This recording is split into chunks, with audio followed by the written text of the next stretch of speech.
자신이 내게 부족함이 없으리로다. 그가 나를 푸른 풀밭에 누이시며 쉴만한 물가로 인도하시는도다. 내 영혼을 소생시키시고 자기 이름을 위하여 의의 길로 인도하시는도다. 내가 사망의 음침한 골짜기로 다닐지라도 해를 두려워하지 않을 것을 주께서 나와 함께 하심이라. 주의 지팡이와 막대기가 나를 안위하시나이다. 주께서 내 원수의 목전에서 내게 상을 차려주시고 기름을 내 머리에 부으셨으니 내 잔이 넘치나이다. 내 평생의 선하심과 인자하심이 반드시 나를 따르니 내가 여호와의 집에 영원히 살리로다. 아멘. 네, 오늘 정말 하스, 세례, 유아 세례 이렇게 함께 나누었는데요.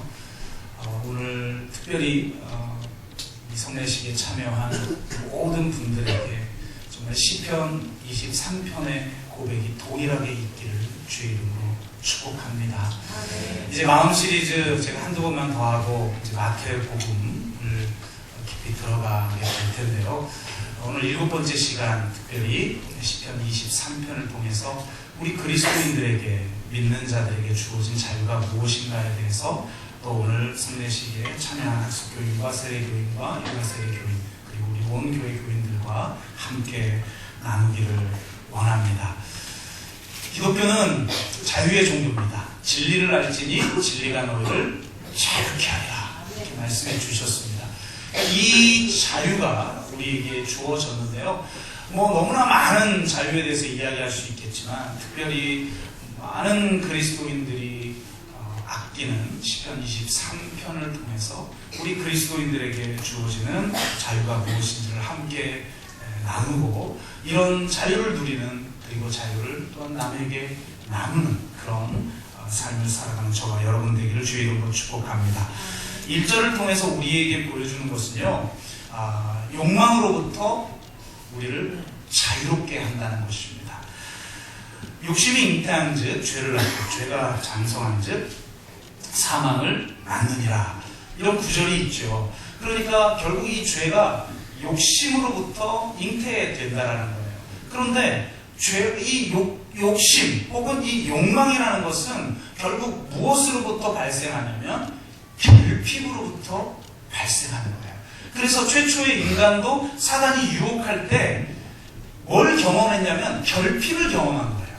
하나님이 최초의 인간에게 주신 그 풍성한 은혜와 그 축복을 바라보는 게 아니라 사단이 결핍을 바라보게 함으로 말미암아 자기에게 부족한 것을 집중하기 시작하고 그러면서 결국은 이 사단의 유혹에 넘어가게 된다는 것을 우리는 성경을 통해서 알 수가 있습니다.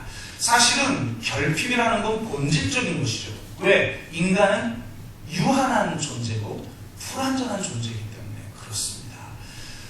생각해 보세요. 우리가 영원이라는 걸 알 수가 없죠.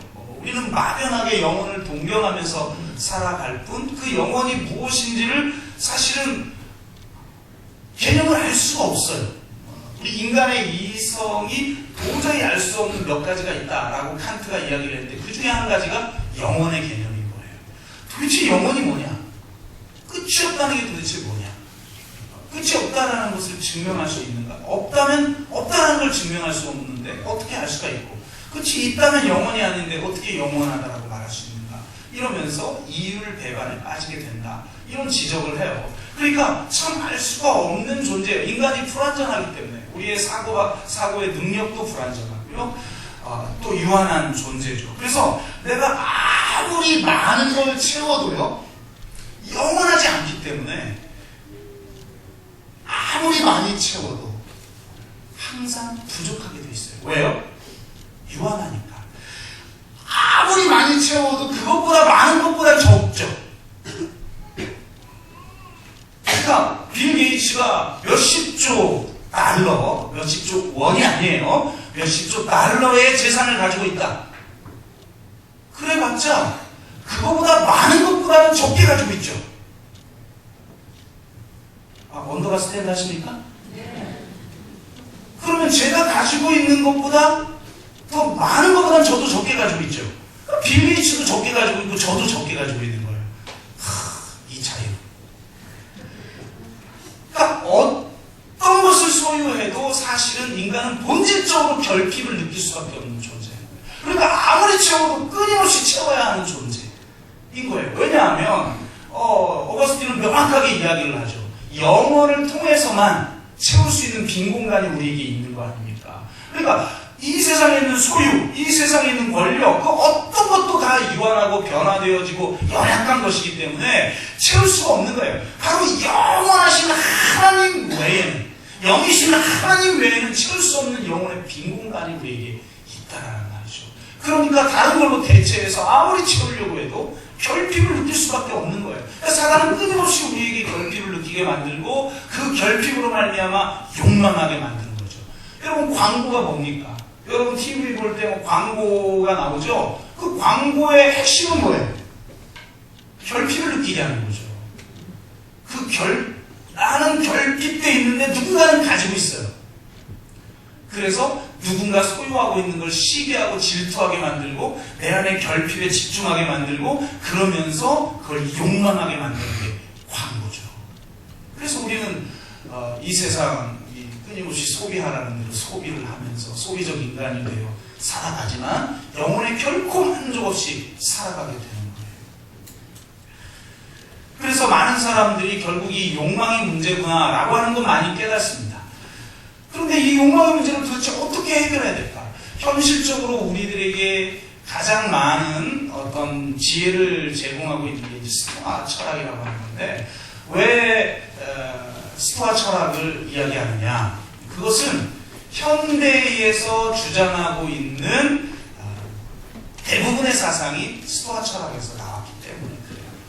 지금 뭐 자기 개발서에서 이야기하는 거라든지 뉴에이지 계통의 이야기하는 거라든지 이런 게 다 스토아 철학에서 나왔어요.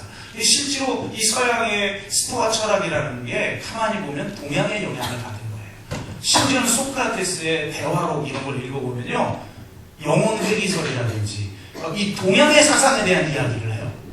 여러분 직접 읽어보시면. 그러니까 실제로 스토아 철학의 영향을 받은 사람이라고 하는 사람들을 보면 실제로 동양의 영향을 받은 것을 우리는 많이 보게 되죠. 그러니까 우리에게 너무나 익숙한 거예요. 그런 이야기들이.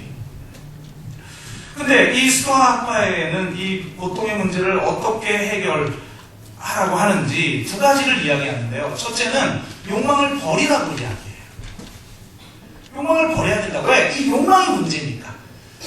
두 번째는 욕망의 기준을 낮춰라. 한마디로 말해서 욕망을 현시화하라는 거죠. 우리가 왜 여러분 절망해요? 왜 행복하지 않아요? 나의 욕망의 기준은 너무나 높은 거죠. 그런데 현실적인 나는 너무나 그 기준에 미치지 못하니까 꿈꾸고 있는 나와 현실의 나의 이 간극만큼 절망하잖아요, 우리가. 그리고 그 간극만큼 더 욕망은 간절하잖아요. 그래서 욕망을 버려라. 둘째, 욕망의 기준을 낮춰라. 상당히 설득력이 있죠. 근데 문제는 뭐냐? 우리가 욕망이라고 부르는 것은요, 버릴 수 있고 낮출 수 있으면 욕망이 아니죠. 진짜 욕망은 버리고 싶어도 버릴 수 없는 거예요. 진짜 욕망은 낮추고 싶어도 낮아지지가 않는 거예요. 그래서 욕망이라고 하는 거죠. 그러니 욕망을 버려라, 욕망의 기준을 낮춰라, 이거는 이미 실패할 수밖에 없어요. 그래서 내가 그걸 버리고 뭘 해보려고 해도 결국 실패하죠. 그러니까 사도 바울 같은 사람도 오호라 나는 공부한 자로다. 이 사망의 몸에서 누가 나를 건져내랴. 이렇게 말하는 거예요. 기독교는 욕망을 없애거나 혹은 욕망의 기준을 낮춰라 하지 않아요. 기독교의 욕망의 기준은 매우 높습니다. 심지어는 이 세상의 기준이 아무리 높다 할지라도 이 세상의 기준은 육적인 기준에 불과하다. 그건 육적 욕망이다. 너희는 육의 소욕을 쫓지 말고 성령의 소욕을 쫓아라. 영의 욕망을 쫓아라 라고 말을 해요. 그래서 욕망의 기준을 낮출 필요도 없고 욕망을 버릴 필요도 없어요. 그렇게 되지 않는 게 욕망이에요. 단 기독교는 뭐라고 말을 하느냐? 욕망의 방향과 욕망의 구조를 바꿔라 라고 말을 해요. 이 세상을 향해 나아갔던 방향, 이 세상의 가치들을 추구했던 방향에서 회개하고 전환하라. 하나님을 향하여, 하나님의 나라를 향하여, 나를 위해서 죽으신 예수 그리스도 그분을 향한 욕망으로 전환시키라는 거죠. 그러면 우리는 바로 이 거룩한 욕망에 사로잡혀서 힘있게 살 수 있어요. 여러분 욕망을 죽여보세요. 욕망의 수준을 낮춰보세요. 뭐 처음에는 뭔가 해탈한 것 같고 초월한 것 같지만 상당히 무기력하게 살아가요. 기독교는요, 욕망의 수준이 높습니다. 기독교는요, 뜨거운 욕망을 가지고 있어요. 우리 안에 성령이 임하심으로 말미암아 성령의 소욕이, 성령의 욕망이 우리 가운데 충만한 삶을 살아가게 되는 줄로 믿습니다. 그래서 바로 이 거룩한 욕망으로 우리가 하나님의 나라를 이 땅에 이루고 하나님의 영광을 위해서 살아갈 수가 있는 것이죠. 그 거룩한 욕망은요, 바로 여호와가 나의 목자시기 때문에 내가 부족함이 전혀 없다. 부족함이 있는 사람은 그 부족함을 메우려는 욕망에 사로잡혀서 결국 자유할 수가 없고 진정한 욕망을 가질 수가 없는 거예요. 정말 하나님이 나의 목자시구나, 주님의 목자시구나, 그것으로 족하구나. 그래서 하나님으로만 만족하는 사람이 진정한 욕망으로 전환할 수가 있어요. 결핍되어 있는 사람은요, 전환이 불가능해요. 그래서 이 결핍의 마인드,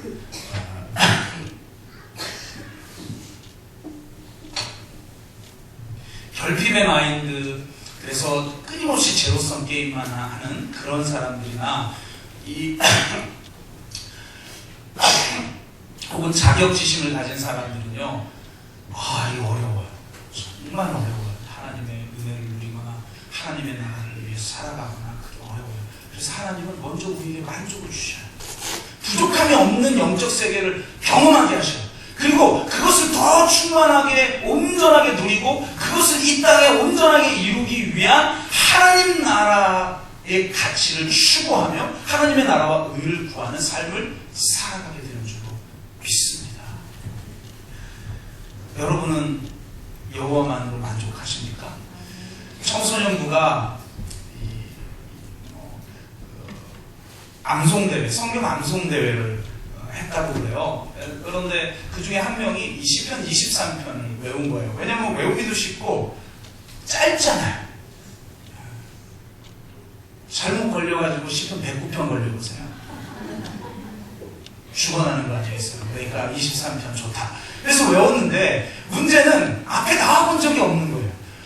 저처럼 항상 앞에 나와 있는 사람은 사람 시선이 그게 뭐 부담스럽지 않잖아요. 근데 처음 이 자리에 나온 사람들은 완전 굳어버리거든요. 그러니까 이 학생이 시편 23편을 외워가지고 딱 나왔는데 여호와는 나의 목자시니 내게 부족함이 없으리로다 라고 말하고 나니까 그 다음이 생각이 안 나는 거예요. 새까맣게 지워져 버린 거예요. 그래서 다시 여호와는 나의 목자시니 내게 부족함이 없으리로다. 지워져 버린 거예요. 계속 여호와는 나의 목자시니 내게 부족함이 없으리로다. 이것만 계속 반복하다 보니까 세상에 이 구절에 은혜 받아버린 거예요. 그렇지, 여호와가 나의 목자시면 내게 부족함이 없지. 다른 어떤 게 필요하지 않지.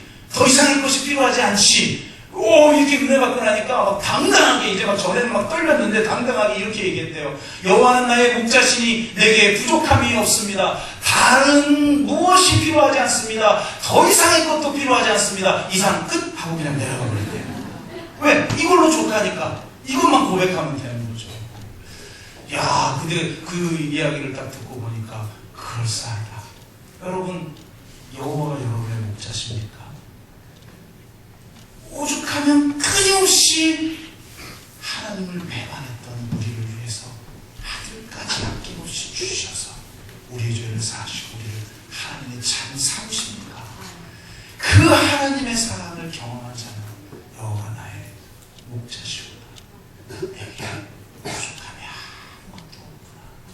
진정한 영혼이 우리 안에 들어왔기에 부족함 없이 하나님의 나라를 위해서 싸우는 거예요. 여러분, 우리가 하나님 나라의 군사들은, 주의 제자들은요, 부족함을 못 느끼는 사람이에요. 자기 자신을 위해서 부족함을 느끼지 못하고 하나님 나라 시각으로 볼 때 이 세상이 부족하고 이 세상이 왜곡된 것을 위해서는 담대하게 나가서 싸우는 거예요.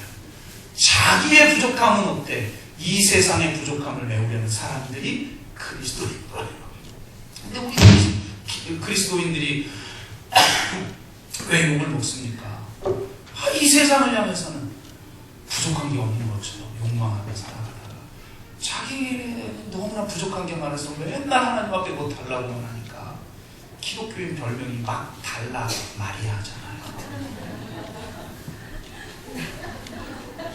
맨날 달라고 그러니까 막 달라고 그래.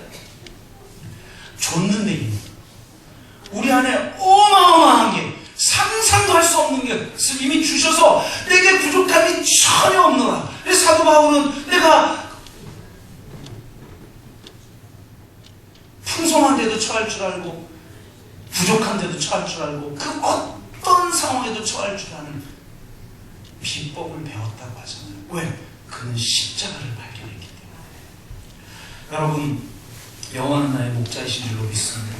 오늘 학습받고 세례받는 분들 일평생 동안 여호와가 나의 목자이심을 고백하며 그분만을 신뢰하며 살아가기를 주의 이름으로 축원합니다. 그래서 우리로 이 욕망으로부터, 이 결핍으로부터 우리를 자유케 하는 능력이 바로 십자가의 능력이고요. 두 번째는 방황으로부터 우리를 자유케 합니다. 수많은 사람들이 안식을 누리지를 못해서 그 안식을 찾기 위해서 자신만의 방법을 추구하며 방황하며 살아갑니다. 그런데 그리스도인은 십자가를 통해 진정한 안식을 발견했고 진정으로 살아가야 할 이유를 발견했고 최종 목적지를 발견한 사람이에요. 그러니까 먼저 우리에게 안식이 있죠. 그래서 심지어는 뭐라고 이야기하냐면 그분이 나를 푸른 초장에 누이셨다. 그분이 목자면 나는 양인데 양이 푸른 초장에 누워있다고 한번 생각해보세요. 이거는 불가능한 일이에요. 여러분, 완전히 퍼질러서 누워있는 동물은요, 강한 동물이죠. 약한 동물은요, 퍼질러서 못 누워있어요. 생각해보세요. 내가 자고 있는데 화스렛 소리가 나요. 그럼 여러분 어떻게 할까요? 내가 사자예요. 그러면 누가 이 잠자는 사자의 콧대를 건드려 하고 주변을 살피죠. 살피다가 혹시 나보다 강한, 갑자기 코끼리 떼가 온다든지, 혹은 아니면 지금 사냥꾼이 바스락거리는 인기척을 냈다든지 하면, 그 다음에 튀죠. 그런데 약한 동물들은 어떻게 해요? 바스락거리면 일단 튀어요. 그리고 살펴요. 튄 다음에 뭐가 바스락거렸지 알고 봤더니 그냥 나뭇가지가 뚝 떨어진 거예요. 그러면 다시 제자리로 와요. 그러니까 강한 동물은 살피고 나서 튀는데, 약한 동물은 튀고 나서 살피죠. 튀고 나서 살피는 그런 존재들은요, 편안하게 둘 수가 없어요. 그러니까 푸른 초장에 누이시며, 이거는 정말 자신을 보호하고 있는 목자에 대한 절대적인 신뢰가 없으면 불가능한 거예요. 아무리 누이려고 해도 내가 안 편안한데 어떻게 누워요? 누울 수가 없죠. 정말 여호와가 나의 목자시라는 걸 아는 자만이 절대로 내가 연약해서 그렇게 편히 누울 수가 없는 존재인데도 눕는 거예요. 마치 양이 사자처럼 편안하게 누워있는 거예요. 그것이 우리들에게 주어진 축복이에요. 왜? 예수 그리스도 안에서 진정한 안식을 우리가 경험했기 때문입니다. 그리고 바로 그분이 우리의 영혼을 끊임없이 새롭게 하셔요. 그리고 우리를 의의 길로 인도하십니다. 우리는 많은 길로 가고 싶어 하죠. 의의 길이라는 길은 너무 답답한 것 같아요. 이 한 가지 길로 뭘 가냐? 다양한 길이 있는데. 그래서 우리는 다양한 길로 가려고 하지만 실제로는 바로 이 의의 길이야말로 방황을 끝내는 진정한 자유의 길인 줄로 믿습니다. 사실은요, 자유에는 두 가지 종류가 있는데, 기독교가 우리에게 주는, 예수 그리스도의 십자가가 우리에게 주는 자유는요, 세상 사람들이 추구하는 자유가 아니에요. 세상 사람들은 무엇으로부터의 자유를 추구해요. 나에게 이거 하라고 하지 마. 간섭하지 마. 나에겐 자유가 있어. 나는 나야. 내 뜻대로 살아갈 거야. 내 마음대로 살아갈 거야. 그게 현대의 철학이잖아. 미국에 사탄교가 있는데 사탄교에도 10계명이 있다고 그러잖아요. 10계명의 제1계명이 뭔지 알아요? 네 멋대로 살아라. 그러니까 현대는 그냥 자기 맘대로 살아가는 거예요. 누구도 나를 구속할 수 없어. 그래서 무엇으로부터의 자유, 어떤 속박, 어떤 억압으로부터 우린 자유한다. 물론 그런 자유도 필요하죠. 왜냐하면 잘못된 억압이 있으니까. 우리를 짓누르는 사단의 속박이 있으니까 우리는 그것으로부터 자유케 되어야 하겠죠. 그러나 진정한 자유는 무엇으로부터의 자유가 아니라 무엇을 위한 자유예요.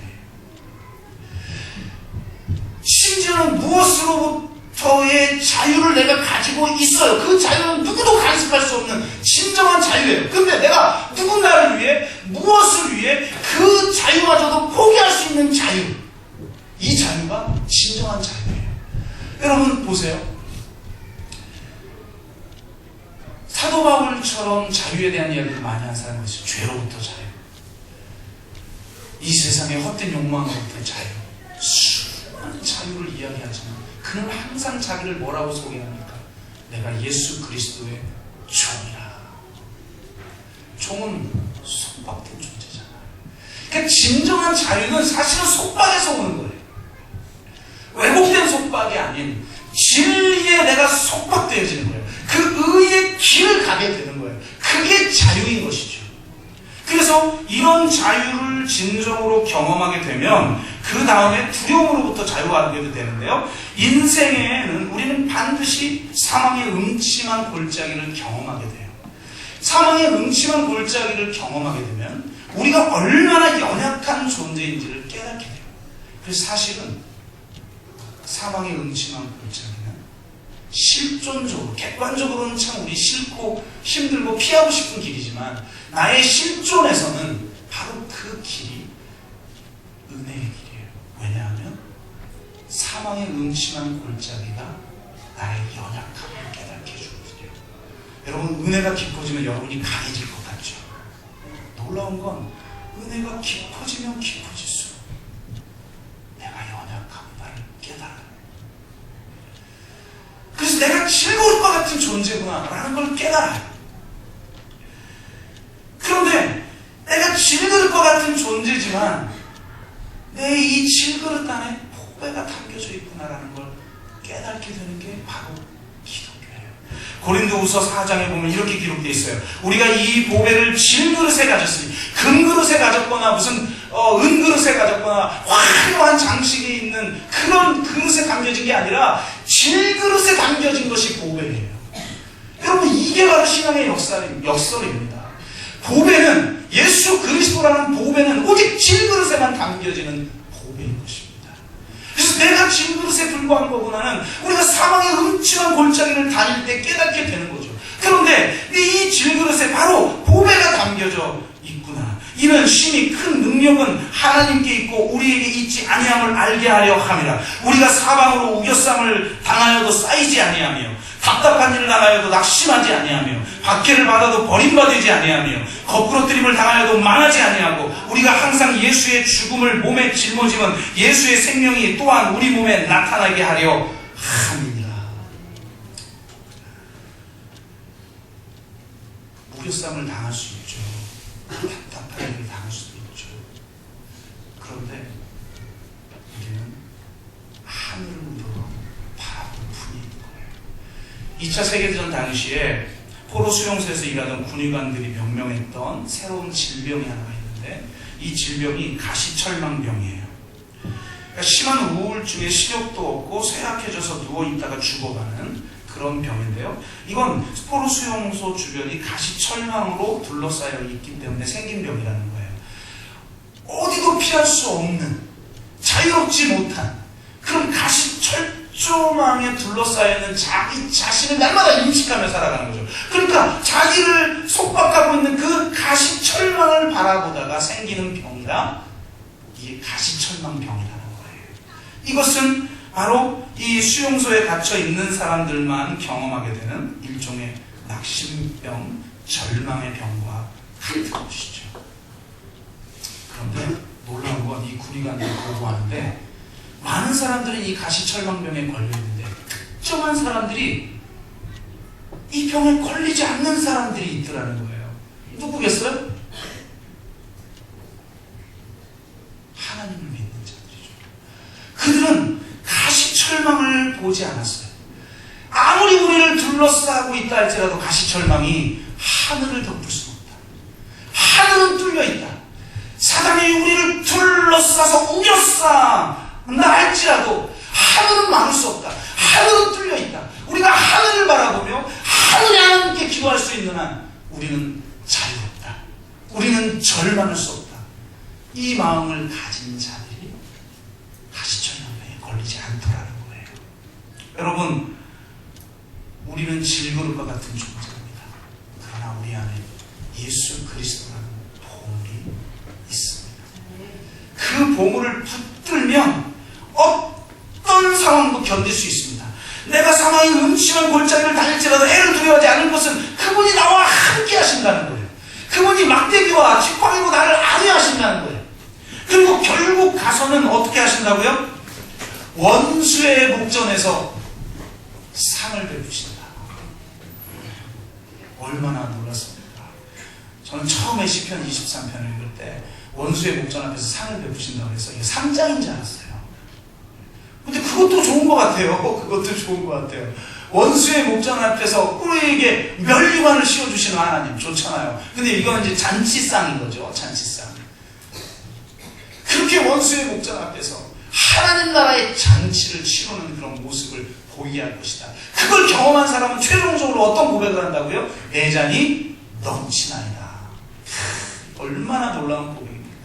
여러분, 내 잔이 넘치나이다라는 고백은요, 실제로 내가 성공하고 내가 형통하고 축복받고 세상적 기준에서 사람들에게 인정받고 명예를 얻고 무슨 엄청난 업적을 남기고 그때만 할 수 있는 게 아니에요. 아니, 더 많은 경우는 우리가 내 잔이 넘치나이다라는 고백은 심지어는 예수 그리스도의 고난을 내 몸에 짊어지는 삶을 통해서 드러나게 돼요. 스데반은 성령의 기름 부으심을 받아 담대히 말씀을 증거했지만 베드로처럼 무슨 4,000명, 5,000명 회심시키지 않았어요. 도리어 돌이 날라왔어요.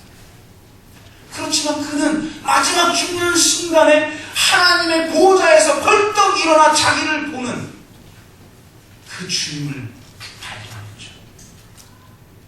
내 잔이 넘치나이다. 이걸 고백할 수 있는 사람만이 견디고 이길 수 있어요. 요셉이 감옥에 갇힌 거에 대한 시가 105편에 나와 있는데 이렇게 묘사를 하고 있어요. 시편 105편 18절. 그의 발은 착고를 차고 그의 몸은 쇠사슬에 매였으니. 이렇게 기록되어 있어요. 그러니까 감옥에 갇힐 때 자유롭지 않았나 봐요. 감옥 안에 있으면서도 착고를 채웠고, 또 여러분 영화에 보면 로마 시대에 보면 죄수들은 이 목에 쇠 목걸이 같은 거 있죠? 그걸 차고 달아나지 못하도록 쇠사슬로 그걸 꿰어서 결박해 놓죠. 그러니까 그런 상황에 있었다는 거예요. 근데 놀라운 건 이 시편은 그의 몸은 쇠사슬에 매였으니라고 할 때 이 몸이라는 단어가 히브리어로는 영혼이라는 단어라는 거예요. 그러면 좀 더 정확하게 원어에 갖게 번역을 하면 이렇게 번역을 할 수가 있는 거죠. 그 마른 착고를 차고 그의 영혼은 쇠사슬에 꿰뚫렸다. 쇠사슬이 영혼을 꿰고 있다는 거예요. 꼼짝달싹 못하게, 달아나지 못하게. 아마 요셉이 하나님 도대체 왜 나에게 이런 고난을 주시나요? 이 고통에서 날 좀 벗어나게 해주세요. 그래서 그 고통의 압력을 견디지 못하고 그 고통으로부터 달아나고 싶었던 거죠. 고통으로부터 달아나는 방법은 참 많죠. 원망을 한다든지 이것도 여러분 다 고통을 회피하는 방법 중에 하나인 거예요. 분노 가운데 사로잡혀 있다든지 기회가 되면 탈출한다든지 그래서 어떻게든 벗어나고 도망하려고 했지만 하나님이 쇠사슬로 그를 꽉 묶어놔버렸다라는 거예요.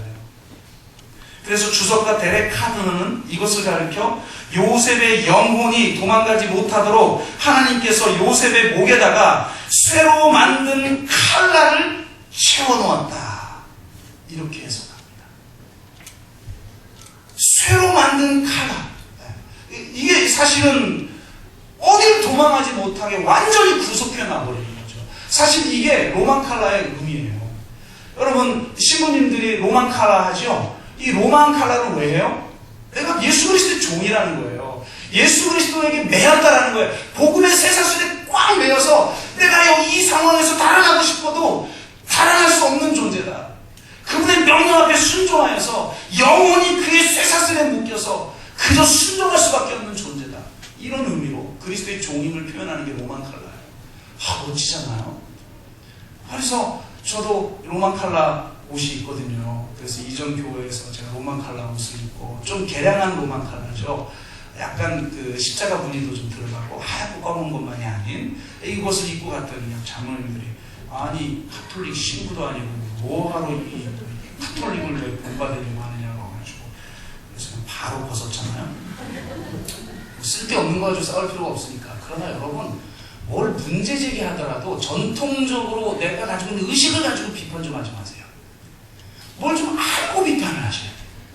무식하면 용감하다니까요. 아니 로만 칼라가 신부 복장입니까? 뭘 알고 비판을 해야죠. 로만 칼라는 개신교 목사님들 복장이에요. 개신교 목사님들이 로만 칼라를 원래 하고 있었는데 하도 멋있게 보이니까 신부님들이 나중에 채용한 거라고요. 개신교 목사님들이 이 로만 칼라를 하고 있는 게 보편화될 때 카톨릭이 뒤늦게 받아들인 거예요. 흉내내다가 전면적으로 신부님들이 찬 거죠. 그러니까 카톨릭이 개신교 흉내내는 게 로만 칼라인데 로만 칼라 했다고 왜 신부님 카톨릭 따라가냐고 이렇게 무식하면 용감하니까요. 그러니까 제발 여러분은 뭘 비판하더라도 좀 알고 비판하세요. 그냥 내가 가진 지식이 맞다고 생각하면 그러니까 그런데 어떡하겠어요? 이걸 가지고 이거 좀 아셔야죠. 장로님 이거는 원래 개신교가 먼저 한 거예요. 이렇게 말할 필요 없죠. 비본질적인 거 가지고 뭐하러 싸우면 바로 벗었죠. 또 잘릴 수도 있고. 그래서 근데 이게 바로 그거예요. 근데 단순히 우리 복장의 이 칼라가 아니라 영혼의 쇠로 만든 칼라를 채웠다.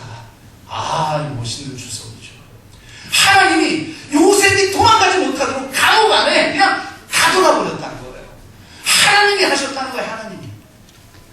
그러니까 이걸 경험했던 요셉이 나중에 형제들이 찾아왔을 때 뭐라고 그래요? 당신들이 판 것 같지만 누가 팔았다고요? 하나님이 팔았다는 거죠. 왜? 그거를 깨닫지 못했어요. 팔려갈 때만 해도 깨닫지 못했어요. 근데 감옥 한가운데 있을 때 정말 발에 착고를 차고 그 목에 쇠사슬에 매여있을 그때에 이건 물리적인 쇠사슬이 아니구나. 내 영혼을 하나님이 쇠로 만든 칼라로 도망가지 못하도록 채웠구나. 언제까지 채웠다고요? 105편 18절에 다음 절인 19절에 이렇게 말하죠. 곧 여호와의 말씀이 응할 때까지니라. 여호와의 말씀이 응할 때까지는 벗어나지 못합니다. 우린 벗어나고 싶죠. 하나님 이 사망의 음침한 골짜기 좀 벗어나게 해주세요. 제가 지금 저 여기에서 벗어나고 싶어요. 하나님의 뜻이 아닌 거는 내가 벗어날 수 있죠. 그러나 하나님의 뜻 가운데에서 하나님의 사명을 감당하기 위해서 부르신 그 자리라면 그게 감옥이라 할지라도 사망의 음침한 골짜기라 할지라도 하나님의 말씀이 응할 때까지 쇠사슬에 매여 있는 게 자유라는 거예요. 자유는 그분의 뜻을 알고 그분의 뜻에 매인받는 게 자유예요. 그런 사람은 두려워하지 않죠. 하나님의 뜻 안에 내가 살아가고 있는데 뭘 두려워합니까? 그러니까 두려움으로부터도 자유하게 되고 절망으로부터도 자유하게 되는 거예요. 이런 진정한 자유를 누리며 살아가시기를 주의 이름으로 축복합니다. 허송세월 사는 것 같을 때가 있어요. 벗어나고 싶을 때가 있어요. 하나님 왜 나를 쇠사슬로 채우고 있지? 그런데 하나님의 말씀이 응할 때까지 채워놓으시면 뭐라고 기록되어 있죠? 그 다음 바로 9절, 그의 말씀이 그를 단련하였노라. 결국 우리가 그의 말씀에 단련된 자를 서게 됩니다. 그렇게 말씀에 단련된 자는 어떤 상황에서도 내 잠이 넘치나이다라고 고백할 수 있고, 내 평생에 그의 선하심과 인자하심이 영원토록 나를 따르니 내가 여호와의 집에 영원히 거하리로다. 아멘. 최후를 볼 줄 알아야 돼요. 끝을 볼 줄 알아야 돼요. 지금만 보는 사람은요, 힘들어서 그걸 견디질 못해. 그런데 이 일의 결국, 내 영혼의 결국, 이 세상의 결국, 이 세상에 아무리 답답하고, 막 요즘 막 너무 답답해가지고 세월이 막 20년, 30년 후퇴한 것 같으니까 막 지금 호주로 막 떠나고 유학하는 사람이 그렇게 많다면서요. 왜 떠나요?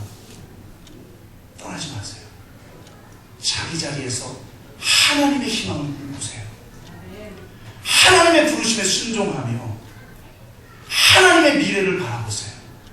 그 하나님의 미래가 하나님의 미래를 바라보는 사람들에게 침투하여 지금 여기를 변화시키는 능력으로 나타날 줄로 믿습니다.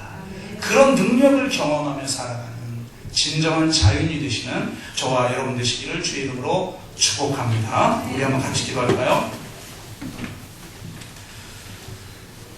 우리 오늘 학습 또 세례, 유아 세례 받는 우리 믿음의 가족들을 위해서 한번 기도하고, 정말 여호와는 나의 목자심이 내게 부족하며 있는 그 영적 세계를 경험하기 원합니다. 다시는 목마르지 않는 생수의 강이 우리의 배에서부터 솟아나는 그 영적 세계. 그래서 감옥에 갇혀 있어도 항상 기뻐하라고 말할 수 있는 사람이 되고, 나의 이 메인바된 곳이 도리어 복음의 진보가 되니 나는 하나님을 찬양한다고 고백하고, 수많은 고난 속에서 하나님의 사명을 감당하면서 도리어 내가 약한 것이 감사하고 내가 약한 걸 자랑한다라고 말할 수 있는 사람이 되고, 어떤 형편에서든 내가 자족하기를 배웠다라고 고백하는 사람, 그러면서도 나는 예수 그리스도의 종이라고 말할 수 있는 사람, 그런 진정한 자유를 경험하게 해주옵소서. 이런 기도 제목과 여러분의 개인적인 기도 제목을 같이 기도하도록 하겠습니다. 같이 기도합니다. 하나님, 그렇습니다. 주님이 나의 목자십니다. 저 십자가를 통해 다 이루었다고 말씀하신 주님이 우리 안에 계시면 부족한 것은 아무것도 없습니다. 그래서 당신 안에 안식을 누리기에 나처럼 연약하고 질그릇 것 같은 존재가 푸른 초장에 누울 수가 있습니다. 생수의 강에서 당신이 주는 은혜를 만족할 수 있습니다. 심지어는 사망의 음침한 골짜기를 다닐지라도 두려워하지 않을 수 있습니다. 당신께서 나와 함께 하시고 막대기와 지팡이로 안위하시고 결국은 원수의 목전에서 우리에게 상을 베풀어 주시는 분이시기 때문입니다. 결국은 내 잔이 넘치나이다라고 고백할 수 있는, 어떤 형편에서든 그런 고백으로 주님 앞에 나아갈 수 있는 사람으로 단련하시는 줄로 믿습니다. 때로는 내 영혼이 쇠사슬로 묶인 것 같은 그런 상황에 놓여 있을 때에도 하나님의 말씀이 응하면 원수의 목전에서 상을 베푸시는 분임을 반드시 믿고 그 가운데 말씀으로 단련되어지는 놀라운 역사가 있게 하여 주옵소서. 주님 감사합니다. 우리에게 주신 그 자유를 만끽할 수 있도록 인도하여 주시옵시고, 무엇으로부터의 자유가 아니라 예수 그리스도를 위한 자유, 하나님의 나라와 의를 위한 자유 안에서 마음껏 주의 축복을 누리는 삶을 살아가게 하여 주옵소서. 감사드리며 예수 그리스도의 이름으로 기도드리옵나이다. 아멘.